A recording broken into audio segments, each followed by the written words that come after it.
Hello and welcome to online school India for library science. आप सबका online school India library science में जोरदार स्वागत है। सबसे पहले मैं आप सबको आज अंतर्राष्ट्रीय योग दिवस की हार्दिक शुभकामनाएं देता हूं। ठीक है, तो सबसे पहले मैं आपको बिल्कुल थैंक यू वेरी मच, मैं आपको धन्यवाद देना चाहता हूं आपके for your love, for your affection, for your cooperation. क्योंकि मेरा जो पहला वीडियो था विषय के प्रकार टाइप्स ऑफ सब्जेक्ट जो मैंने यूट्यूब पे डाला था और आप लोगों ने काफ़ी अच्छा कमेंट किया, तो मेरे अंदर आपके कमेंट ने मुझे प्रेरित किया।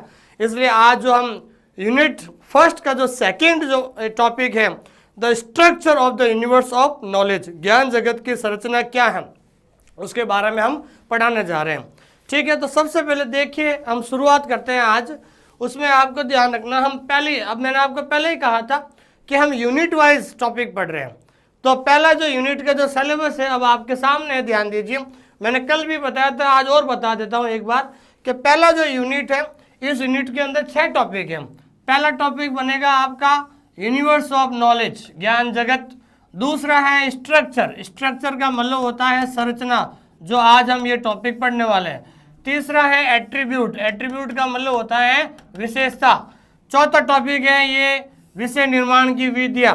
ठीक है, पांचवा है डिफरेंट टाइप्स ऑफ सब्जेक्ट, ये हमने कल वाले वीडियो में जो हमने पढ़ा था विषय के प्रकार।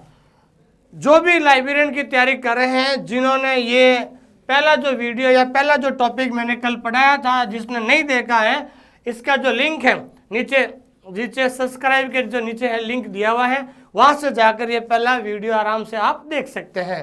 ठीक है ना। पहला टॉपिक जो है मैंने शुरुआत की थी यूनिट 1 में से, सबसे पहला टॉपिक मैंने विषय के प्रकार डिफरेंट टाइप्स ऑफ सब्जेक्ट मैंने पढ़ाया था, और जिन्होंने नहीं देखा है ना, इस टॉपिक का जो लिंक है वो नीचे दिया गया, वहां से आप देख सकते हो। ठीक है, उसके बाद अगला और लास्ट जो टॉपिक है ये mapping in different scheme of classification.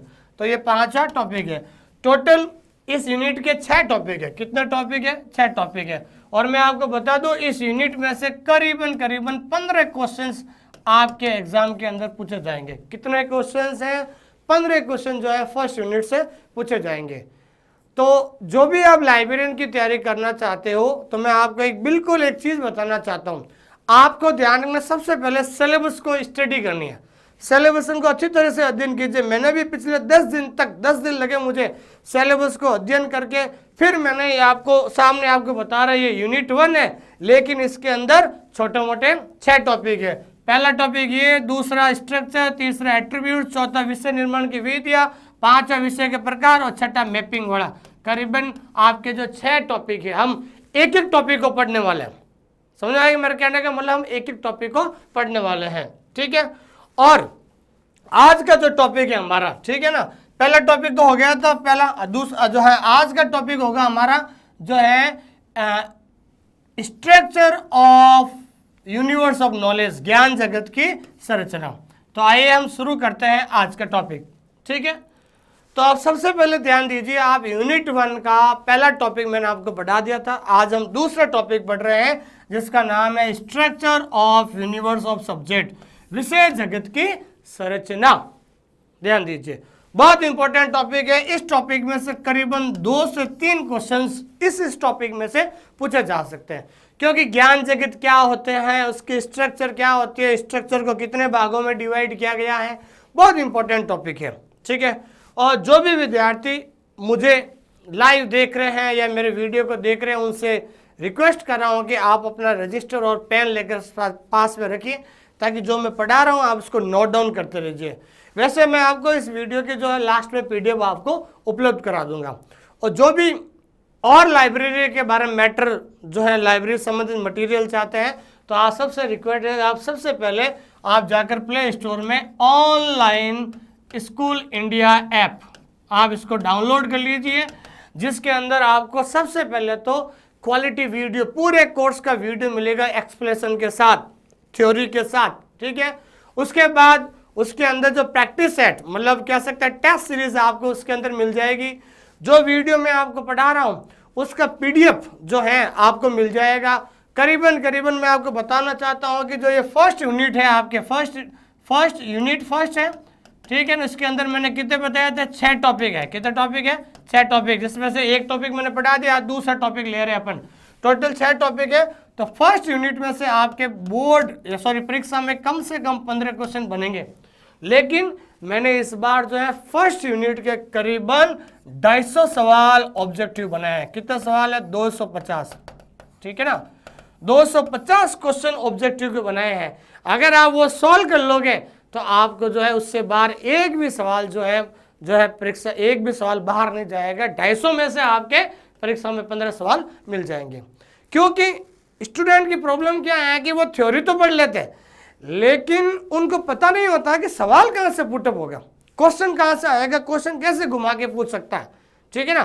तो आपको हर एक, सबसे पहले आपको ये टॉपिक पढ़ा रहा हूँ, उसके बाद एग्जाम्पल के बाद हम आपको कुछ इंपॉर्टेंट ऑब्जेक्टिव भी कराने वाले हैं। आइए देखिए, हमारा दूसरा टॉपिक है विषय जगत की संरचना, ठीक है, ध्यान दीजिए।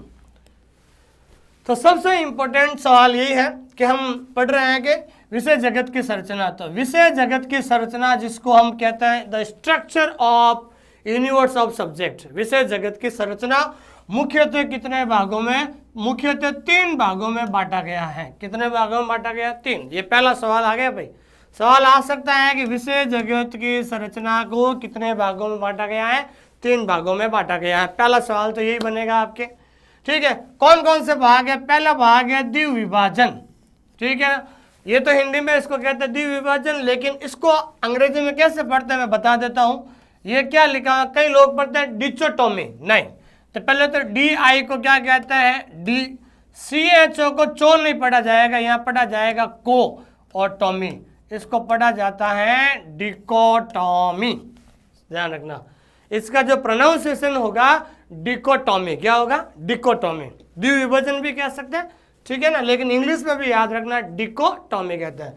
द्विविभाजन का मतलब क्या होता है कि 2 भागों में बांटना। अब इसकी परिभाषा क्या है, एक तो सीधा सवाल बनेगा जिसे 2 भागों में बांटा जा सकता है, उसको क्या कहते हैं, डिकोटॉमी कहते हैं, ठीक है। अब इसकी परिभाषा क्या है कि इस प्रकार की संरचना में हम विषय जगत को, किसको, विषय जगत को 2 भागों में बांटते हैं, पुनः उनको फिर 2 भागों में बांटते हैं। इसी प्रकार इनका क्रम चलता रहता है, ठीक है ना। विषय जगत को हम 2 भागों में बांटते हैं, फिर उससे 2 भागों में, फिर उसको 2 भागों में, ये क्रम चलता रहता है, जिसे कि क्या कहते हैं हम, द्विविभाजन कहते हैं। इसकी परिभाषा देखिए आप, इसका उदाहरण देखिए आप, एग्जाम्पल देखिए कि बायोलॉजी सब्जेक्ट है। बायोलॉजी को हमने किस में बांटा, एक तो बांटा जूलॉजी में और दूसरा किस में बांटा है, बॉटनी में, ठीक है। बायोलॉजी को जूलॉजी और बॉटनी में बांट लिया। तो ये कह रहा है कि हम 2 भागों में बांटते हैं, हमने 2 भागों में बांट लिया, ठीक है। फिर पुनः उनको फिर 2 भागों में बांटते हैं, फिर से बॉटनी, तो बॉटनी को हमने 2 भागों में बांटा है, एक तो बांटा है फ्लोरिंग प्लांट और दूसरा है non flowering plant. Flowering plant का मतलब होता है जिस पौधे पर फूल लगते हैं, नॉन फ्लोरिंग प्लांट का मतलब होता है जिस पौधे पर फूल नहीं लगते, ठीक है ना। तो परिभाषा हमारे ऐसे ही आएगा कि विषय जगत को हम 2 भागों में बांटते हैं और फिर उसको 2 भागों में बांटते हैं। इस प्रक्रिया को क्या कहते हैं, तो इस प्रक्रिया को कहते हैं द्विविभाजन। और ऐसा भी सवाल आ सकता है, बायोलॉजी को जूलॉजी और बॉटनी में बांटना, ये कौन से जो है संरचना का उदाहरण है, तो ये कौन सी संरचना का उदाहरण है, ये द्विविभाजन की संरचना का उदाहरण है, ठीक है। तो ज्ञान जगत की संरचना 3 प्रकार की होती है, जिसमें पहला हमने पढ़ा है डिकोटोमी अर्थात द्विविभाजन। फिर हम दूसरा जो प्रकार पढ़ रहे हैं, इसको क्या पढ़ा जाता है, जिसको हिंदी में तो कहते हैं 10 विभाजन। अब इसको पढ़ते हैं डे को पढ़ेंगे डे, और CA का होगा का, CHO का क्या हो जाएगा को, और टॉमी, डेकाकोटामी, क्या पढ़ेंगे इसको, डेकाकोटामी। डेकाकोटामी मतलब 10 विभाजन कहते हैं इसको। अब इसकी परिभाषा पूछ सकते हैं एग्जाम में। तो इस प्रकार की संरचना में हम विषय को 10 भागों में बांटते हैं। किसमें बांटते हैं, 10 भागों में, फिर उनको 10 भागों में बांटते हैं और पुनः उनको 10 भागों में बांटते हैं, ध्यान रखना। अगर हम किसी विषय को 10 भागों में, फिर उनको 10 में, फिर उनको 10 में, तो ये प्रोसेस या ये प्रक्रिया हमेशा 10 विभाजन कहलाती है, ठीक है। सबसे वेरी इंपॉर्टेंट, तो ये 10 भागों में बांटने की जो प्रक्रिया कौन से जो वर्गीकरण पद्धति में पाया जाता है, एक तो DDC में और एक UDC में। आपने DDC के बारे में पढ़ा होगा। डीडीसी को 10 मुख्य वर्गों में बांटते हैं, फिर उसको 10 मुख्य वर्ग में, फिर उसको 10 100 में, फिर 1000 में हो गया। तो आपको पता है कि डीडीसी की जो फर्स्ट समरी होती है क्या होती है भाई, फर्स्ट समरी में कितने भाग होते हैं, 10 होते हैं। सेकंड समरी में भाग कितने होते हैं, 100 होते हैं। और थर्ड समरी में भाग कितने होते हैं, 1000 होता है। ये 3 सवाल आपके ऐसे बन गए। सवाल आ सकता है कि डीडीसी की जो थर्ड समरी में कितने भाग होते हैं, 1000, सेकेंड समरी में कितने होते हैं 100, और फर्स्ट समरी में कितने भाग होते हैं, 10 भाग होते हैं। ऐसा भी सवाल पूछ सकते हैं। और यूडीसी को भी जो है 10 भागों में बांटा जाता है। तो ये दोनों एग्जाम्पल आप याद कर लेना। सवाल वहां पर बनेगा कि डीडीसी और यूडीसी किस प्रकार की संरचना का उदाहरण है। तो किस प्रकार की संरचना का उदाहरण है, ये 10 विभाजन का है, जिसको इंग्लिश में कहते हैं डेकाकोटामी। क्या कहते हैं, डेकाकोटामी।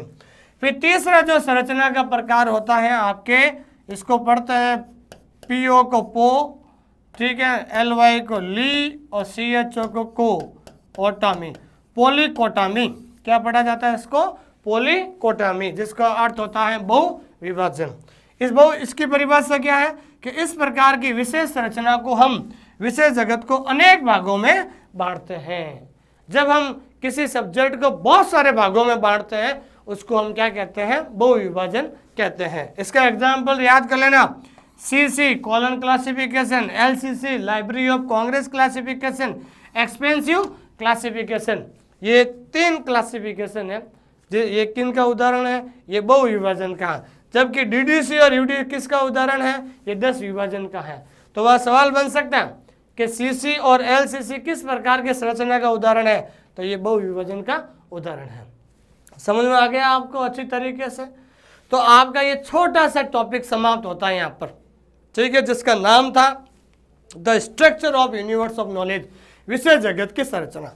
तो इसमें सवाल क्या बनेगा, एक तो परिभाषा का सवाल बनेगा, एक सवाल बनेगा कि निम्न में से कौन सी वर्गीकरण पद्धति किस संरचना का उदाहरण है, ठीक है ना। तो इस प्रकार से ये सवाल बनेगा। आगे हम ऑब्जेक्टिव सवाल करेंगे, ठीक है ना। तो ये हमारा थ्योरी क्लास हो गई है। अब सवाल कैसे बनेंगे जिसके बारे में हम चर्चा करते हैं। पहला सवाल देखिए आप, ठीक है, वेरी इंपॉर्टेंट सवाल है। ये मैंने आपको थ्योरी में नहीं पढ़ाया क्योंकि इसमें थ्योरी में पढ़ने की जरूरत नहीं, ये डायरेक्ट आपको याद करना। कैसे कि निम्नलिखित में से कौन सी विषय जगत की संरचना सबसे पुरानी और सबसे सरल है। बहुत इंपॉर्टेंट सवाल है, ठीक है। सवाल क्या कह रहा है कि निम्नलिखित में से कौन सी विषय जगत की संरचना, the structure of universe subject. विषय जगत की संरचना 3 होती है। कौन कौन सी, द्विविभाजन, 10 विभाजन और बहुविभाजन। उन तीनों में से सबसे पुरानी और सरल कौन सी है, तो सबसे पुरानी और सरल पहली है, ठीक है ना। कौन सी है भाई, द्विविभाजन जो है सबसे पुरानी और सबसे सरल है। समझ में आ गया आपको। ये इंपॉर्टेंट क्वेश्चन है, ये परीक्षा में कई बार पूछा भी गया था, इस बार पूछा जा सकता है, रट लेना अच्छी तरीके से। फिर दूसरा है, निम्नलिखित में से किस जगत की संरचना को बाइनरी क्लासिफिकेशन के नाम से भी जाना जाता है। वेरी इंपॉर्टेंट है ना, इंपॉर्टेंट क्वेश्चन। अरे टेंशन मत लो आप, ऐसे बहुत सारे क्वेश्चन इंपॉर्टेंट आने वाले हैं। पहली यूनिट में से करीबन 250 क्वेश्चन ऑब्जेक्टिव बनाए हैं मैंने, 250 क्वेश्चन। और थोड़ा रुकिए आप, अभी टाइपिंग चल रही है, नोट्स वोट्स तैयार हो रहे हैं, सारी चीज़ें। एक दिन में क्या करूंगा कि 250 क्वेश्चन के जो लाइव क्लास लेकर आने वाला हूं मैं। पहली यूनिट की जो है 250 क्लास को अपन आपको सॉल्व करवाएंगे। 250 क्लास में करीबन 1.5 घंटा लगेगा और 250 क्वेश्चन आपको सॉल्व कराने हैं। पहली यूनिट में 250 क्वेश्चन बनेंगे। 250 क्वेश्चन सॉल्व कराने के बाद आप कॉन्फिडेंस फील करोगे, आपके अंदर एक आत्मविश्वास जाग जाएगा। और 250 में से, पहली यूनिट में से जो 250 क्वेश्चन बन रहे, 250 में से कितने परीक्षा में आएंगे, 15 क्वेश्चन आने वाले हैं। आपको ये ध्यान रखना है। तो एक दिन अभी थोड़ा टाइप हो रहा है, सारे नोट्स वगैरह PDF सब टाइप हो रहे हैं। जैसे ये पूरा हो जाएगा सितंबर के अंदर, उसके बाद जो है फर्स्ट यूनिट के जितने भी क्वेश्चंस बनते हैं वो अपन जो है लाइव आने वाले हैं। और आप जो है उनका जो है जैसे जैसे आपका आंसर आता है आप उत्तर देते ना, ठीक है। वेरी इंपॉर्टेंट सवाल है, बाइनरी क्लासिफिकेशन। कौन से संरचना को बाइनरी क्लासिफिकेशन के नाम से जाना जाता है, तो ये पहला ही है, ध्यान रखना, ठीक है ना। तो पहला है ये डिकोटॉमी। डिकोटॉमी का मतलब होता है द्विविभाजन। द्विविभाजन को ध्यान रखना, बाइनरी क्लासिफिकेशन के नाम से भी जाना जाता है। आप अभी भी लोगों के अंदर दिमाग में था। कल भी मेरे पास जो पहला वीडियो था विषय के प्रकार, उसके बाद ये वीडियो देखने के बाद बहुत सारे लोगों के मैसेज आए, कमेंट आए कि सर बहुत अच्छा पढ़ाते हैं। इसके लिए thank you very much for your love, for your affection, for your cooperation, ठीक है ना। और आपको लगता है कि जो मैंने वीडियो पढ़ा है, अगर आपको लगता है कि अगर आपके इस वीडियो में या इस सब्जेक्ट से या इस टॉपिक से कोई प्रॉब्लम है या कुछ समझना है, तो आप मुझे बिल्कुल अपने मेरे व्हाट्सएप नंबर पे आप मुझे पर्सनल मैसेज कर सकते हैं 86-195-77803। ये मेरे व्हाट्सएप नंबर है, आप इस पर पर्सनल मैसेज कीजिए, आपको मैं और गाइडेंस करने वाला हूँ। देखिए भाई, मैं चाहता हूँ कि मेरा सिलेक्शन हो गया है तो अब मैं आपको गाइडेंस करने वाला, कैसे पढ़ना है, क्या पढ़ना है। मैं चाहता हूँ कि आपका भी सिलेक्शन हो। और एक आपको सबसे इम्पोर्टेंट बात बताने वाला हूँ आपको, ये थर्ड ग्रेड की 4 से 60 पोस्ट है आने वाले 3-4 महीनों के अंदर, ऐसा बताया जा रहा है। कल ही मुझे पता चला कि नवंबर दिसंबर के अंदर जो संस्कृत विभाग है, संस्कृत जो डिपार्टमेंट है, उसके अंदर 300 और पोस्ट है, 301 समथिंग कुछ है, 300 पोस्ट और आएगी, ध्यान रखना इसके अंदर, थर्ड ग्रेड की आने वाली है। और एक और इम्पोर्टेंट न्यूज़ देता हूँ कि अभी जो सेकेंड ग्रेड है उसकी करीबन 820 पोस्टें खाली है, जिसके अंदर 410 की डीपीसी होने वाली है, प्रमोशन होने वाला है। प्रमोशन की लिस्ट तैयार हो रही है, 2-3 संभाग की लिस्ट बाकी है। उसके बाद ये उनको जुलाई अगस्त के अंदर जो है इनका प्रमोशन हो जाएगा। हो सकता है कि इस साल के एंड में, नहीं तो अगले साल सेकेंड ग्रेड की 4 से 10 पोस्टें आने वाली हैं। तो मैंने सोचा कि भाई मैं आपको पढ़ा रहा हूँ तो मेरी भी सेकेंड ग्रेड की जो लाइब्रेरियन की तैयारी हो जाएगी। और मैं आपको, क्योंकि सेकेंड ग्रेड में भी यही सिलेबस है, जो थर्ड सब्जेक्ट का जो सिलेबस है ना, आपने देखा होगा 6 महीने पहले संशोधन हुआ था, और जिसको वो सिलेबस चाहिए मेरे पास पढ़ा, तो सेकंड ग्रेड में भी यही सिलेबस डाला था। जो थर्ड ग्रेड का जो सब्जेक्ट का है ना, सेम सेकंड ग्रेड में भी यही सिलेबस है। तो आपके थर्ड ग्रेड और सेकंड ग्रेड की दोनों तैयारी हो रही है।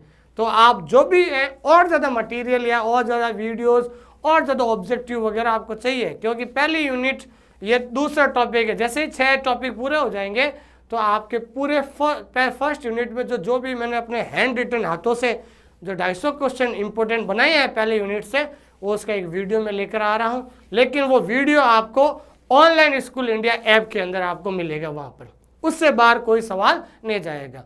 मैं रोज़ खुद 2-3 घंटे देता हूँ, बहुत अच्छे से अच्छे सवाल बनाने की कोशिश करता हूँ, ताकि आपको हर तरह का सवाल अगर आपको आ जाएगा तो उससे क्या होगा कि आप परीक्षा के अंदर कोई भी सवाल को देखकर आप कंफ्यूज नहीं रहोगे। डायरेक्ट सीधा क्वेश्चन देगा, सीधा आपका आंसर पे आपकी अंगुली जाएगी। इतना कॉन्फिडेंस आपके अंदर आना चाहिए।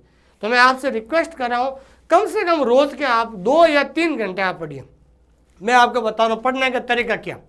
सबसे पहले जो भी आप मेरा वीडियो देख रहे हैं ना, मेरे वीडियो को आप पहले देख लीजिए, उसके बाद जो उसको नोट्स बनाइए और ऑब्जेक्टिव क्वेश्चन मैं आपको सोल्व कर रहा हूँ, क्योंकि इसमें ज़्यादा ऑब्जेक्टिव सोल्व नहीं करा पाता, क्योंकि वीडियो लंबा हो जाता है।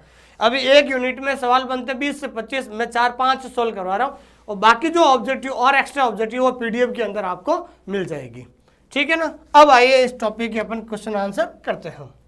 पहला क्वेश्चन ये है, वेरी इंपॉर्टेंट है, ये अलग से एडिशनल क्वेश्चन बनाया हुआ है। ये कई बार 10 बार परीक्षा के अंदर पूछा गया, 10 एग्जाम में पूछा गया है। द्विविभाजन के योजनाबद्ध निरूपण को कहा जाता है the schematic representation of the dichotomy is called, ठीक है ना। तो द्विविभाजन का जो योजनाबद्ध निरूपण है उसको क्या कहा जाता है? उसको कहा जाता है ट्री ऑफ पोरफेरी, ट्री ऑफ पोरफेरी, पोरफेरी का वृक्ष कहा जाता है। सवाल आएगा कि पोरफेरी वृक्ष का संबंध किससे है? द्विविभाजन से है। और द्विविभाजन के योजनाबद्ध निरूपण को क्या कहा जाता है? Tree of Porphyry. इसको याद करने का तरीका, इसको 2 वर्ड को याद कर लो आप। द्विविभाजन का संबंध किससे है? ट्री ऑफ पोरफेरी से। और इसका संबंध किससे है? द्विविभाजन से संबंध है। वेरी इंपॉर्टेंट क्वेश्चन है। अरे टेंशन लेने की जरूरत नहीं है, मैं आपके साथ हमेशा रहूंगा, एग्जाम तक रहूंगा। मुझे पता आप सोच रहे हो सर 24 तारीख को आपकी स्कूल खुल जाएगी, मुझे पता है 24 तारीख को मेरी स्कूल खुल जाएगी। स्कूल सुबह 7 से 1 बजे है, और मैं तो कभी भी वीडियो जो है आ जाऊँगा 8 बजे, रात को 9 बजे, 10 बजे, ठीक है। कभी भी आकर आपका जो क्लास मैं ले सकता हूँ आपको, ठीक है ना। ये ध्यान दीजिए आप, आपको हर एक मैटर उपलब्ध कराऊंगा ताकि आपका सिलेक्शन जरूर हो। मैं ये चाहता हूँ कि आप सेलेक्ट हो। और इतना बढ़िया वीडियो आप YouTube पे डालिए और लिखिए आप विषय के प्रकार, टाइप्स ऑफ सब्जेक्ट, विषय के प्रकार लिखिए और जितने भी वीडियो आता है उसमें से देख लेना आप कौन सा अच्छा मैटर है। इससे अच्छा मैटर आपको नहीं मिलने वाला है, क्योंकि मैंने 5 साल तक लाइब्रेरी साइंस को जो है मैंने जिया है, मैंने महसूस किया है, पुस्तकालय विज्ञान को पढ़ा है। मैंने करीबन आज तक 25 से 30 एग्जाम दिए हैं, अलग अलग KVS, NVS, UGC net, Jodhpur AIIMS का, जबलपुर हाई कोर्ट का, अहमदाबाद हाई कोर्ट का, ठीक है ना, लाइब्रेरी अटेंड का। तो करीबन मेरे पास जो है करीबन 50 से 60 प्रीवियस ईयर के पेपर है जो है, वो भी एक दिन प्रीवियस ईयर के क्वेश्चन आंसर भी आपको टॉपिक से संबंधित जरूर बताएंगे आपको। वेरी इंपॉर्टेंट क्वेश्चन लगाइए आप, ब्रेन चैम्बर की अवधारणा किससे संबंधित है? वेरी इंपॉर्टेंट, ब्रेन चैम्बर की अवधारणा किससे संबंधित है? तो ब्रेन चैम्बर की अवधारणा ध्यान रखना है यूनिवर्स ऑफ नॉलेज अर्थात ज्ञान जगत से संबंधित है। वेरी इंपॉर्टेंट, ब्रेन चैम्बर आते ही उसका संबंध ज्ञान संबंध से है, ध्यान रखना, ज्ञान जगत से है। निम्नलिखित में से बहुविभाजन का उदाहरण नहीं है। बहुविभाजन का मतलब होता है पॉलीकोटामी, ठीक है ना। कौन सा नहीं है? ये LCC है, CC है, EC है। LCC मतलब लाइब्रेरी ऑफ कांग्रेस, CC मतलब कॉलम क्लासिफिकेशन और EC का मतलब होता है एक्सपेंसिव क्लासिफिकेशन। ये मैंने लिखा है था बहुविभाजन में 3 उदाहरण। ये DDC नहीं है। क्यों नहीं है DDC? क्योंकि DDC किसका है? 10 विभाजन का उदाहरण है, जबकि अपने यहाँ क्या पूछा था? बहुविभाजन का उदाहरण नहीं है। तो ये तीनों तो है, लेकिन DDC और UDC किसका उदाहरण है? 10 विभाजन का है, ध्यान रखना। इसलिए ऐसे सवाल बनेगा, इंपॉर्टेंट क्वेश्चन लगेगा आप इसको। पुस्तकालय विज्ञान में ब्रेन चैम्बर, ये DSSB, Jodhpur AIIMS, Jabalpur high court library attendant सब में कई बार पूछा गया कि ब्रेन चैम्बर का अध्ययन पुस्तकालय विज्ञान में कहाँ किया जाता है? तो पुस्तकालय विज्ञान में यूनिवर्स ऑफ नॉलेज अर्थात ज्ञान जगत में किया जाता है। वेरी इंपॉर्टेंट क्वेश्चन है, ध्यान रखना, ठीक है ना। कहाँ किया जाता है?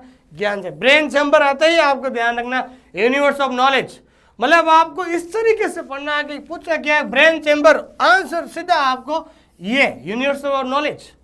इसकी आपको टेस्ट सीरीज आपको उपलब्ध करा रहे हैं 2-4 दिन के बाद। अभी मैसेज टाइप हो रहा है सारा मैटर, 2-3 दिन के बाद जो जैसे ही पहली यूनिट पूरी हो जाएगी, पहली यूनिट के जो 250 क्वेश्चन है, 250 क्वेश्चन को हम 25-25 या 50-50 एक टेस्ट पेपर में डालेंगे और आपके 250 से 5 मॉडल पेपर बन जाएंगे।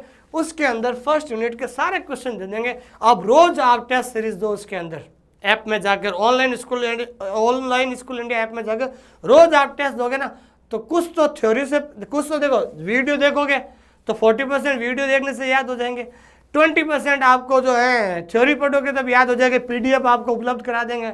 तो 40 और 20 60% और 40% जब आप ये ऑनलाइन 40% आप जो ये ऑनलाइन टेस्ट सीरीज दोगे आप उसमें याद हो जाएंगे। और 2-3 दिन के बाद मैं आपको एक बहुत बड़ी घोषणा करने वाला हूं, उसके लिए आप थोड़ा इंतजार करना पड़ेगा। अगला क्वेश्चन है, निम्नलिखित में से किसने विषय जगत शब्द को प्रतिपादित किया था? तो किसने विषय जगत को प्रतिपादित किया था? रंगानाथन ने किया था, ठीक है। तो आपका ये दूसरा टॉपिक है दूसरा टॉपिक है विषय जगत की संरचना, the structure of universe of subject, ये समाप्त होता है, ठीक है। जो भी इस वीडियो की PDF लेना चाहते हैं, मेरे जो पर्सनल नंबर है 86-195-77-803। मैं आपको एक बार फिर से कह रहा हूं कि आप ऑनलाइन स्कूल इंडिया ऐप को डाउनलोड कर लीजिए। 2 या 3 दिन के बाद उसके अंदर आपको ये क्वालिटी वीडियो, उसके अंदर क्वालिटी PDF, उसके अंदर जो है टेस्ट सीरीज, और जो मैं ऑफलाइन बैच पढ़ा रहा हूँ जोधपुर के अंदर, तो ऑफलाइन में जो मैंने पढ़ाया है वो भी PDF उससे जो है रजिस्टर में लिखे हैं, उसकी भी एक PDF बना के आपको डाल देंगे, ताकि कोई भी क्वेश्चन हो सकता है कि जो है वहाँ पर कोई भी क्वेश्चन आपका पीछे न रह जाए, वो भी आपको जो है PDF के रूप में उपलब्ध करा दी जाएगी। और जैसे ये 6 टॉपिक पूरे होंगे पहली यूनिट के, उसके जो टोटल 200 से 250 क्वेश्चन ऑब्जेक्टिव बनाए, इंपॉर्टेंट मैंने बनाए अपने मन से, वो एक दिन आपको सॉल्व करा देंगे। उससे बाहर आपके एग्जाम में इसके बाहर कोई भी सवाल परीक्षा में उसके अलावा कोई भी क्वेश्चन दूसरा नहीं बनेगा। आपको ज़्यादा से ज़्यादा क्वेश्चन सॉल्व करने से आपके अंदर एक कॉन्फिडेंस क्रिएट होता, एक आत्मविश्वास जगता कि यार इतना पढ़ लिया, इसके बाहर कोई सवाल नहीं आएगा, ठीक है दोस्तों। Thank you very much. इस वीडियो को लाइक करें, कमेंट करें और सब्सक्राइब करें, और मुझसे पर्सनल जुड़ने के लिए आप ज़रूर फ़ोन करें। अगर आपको लगता है कि मुझे वास्तव में लाइब्रेरी साइंस के बारे में मटेरियल चाहिए, PDF चाहिए, तो आप online school India app download कर लीजिए, और उसके बाद और कुछ भी पूछना है तो इस नंबर पे मेरे से कभी भी आप बात कर सकते हैं व्हाट्सएप पर। Thank you very much.